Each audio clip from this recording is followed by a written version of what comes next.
ঘটনাটো মানে কি আৰু আপোনালোকৰ মানে এওঁলোকৰ কোনো সহযোগিতাটো নায়েই।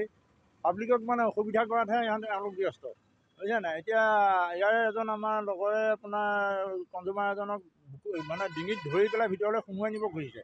কি ডকাইতি কাৰবাৰ নেকি? ভিতৰত নি পেলাই মাৰপিট কৰিব নেকি? এগৰাকীয়ে মোক কৈছে চৰ চিনিবা তোক থাপ মাৰিম। এইবোৰ কেনেকৈ বিহেভ দিয়া? চেণ্ট্ৰেল ডিপাৰ্টমেণ্টৰ এটা অফিচ, তেওঁলোকৰ এইবোৰ তাক ব্যৱহাৰ নেকি?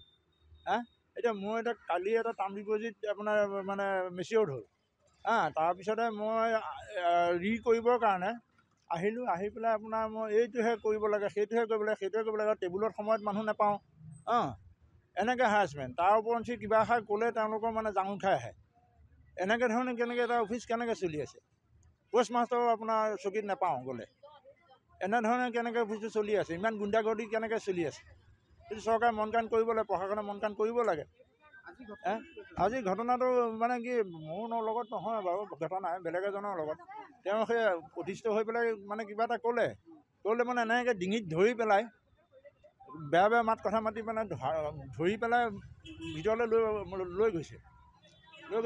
মাৰপিটে কৰিলে। কাৰণ গোটেই পাব্লিক আমি ধৰিলোঁ বুলিহে কাউণ্টাৰত থকা।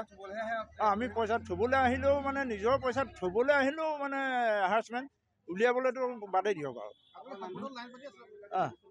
লাইন পাতি থাকিব লাগিব। তাৰ ওপৰঞ্চি আপোনাৰ এই বাৰু মেচিনেৰী কিবা এটা হৈছে একো নাই বাৰু, লিংক ফেইল হৈছে কিবা হৈছে এইটো একো নাই। কিন্তু নহয় ভাল অৱস্থাটো তেওঁলোকৰ মানে এই টেবুলত অকণমান বহিলে উঠি গুচি গ'ল। আমাৰ সময়ৰ মূল্য নাই, তেওঁলোকৰ সময়ৰ মূল্য আছে। ব্যৱহাৰ মানে অত্যন্ত বেয়া ব্যৱহাৰ, বুজিছে নাই। মোৰ নাম মুকুল বৰুৱা, দিছয়নগৰত মোৰ ঘৰ। এওঁলোকৰ অত্যন্ত বেয়া ব্যৱহাৰ। এওঁলোকে মানে কোনো সহযোগিতা নামত শূন্য, সহযোগিতা নকৰে পাব্লিকৰ লগত। তাকে চিন্তা কৰি চাব লাগিব। এনেকুৱা ব্যৱহাৰ পাতিত আমি আৰু কেনেকৈ কৰিম ইয়াত।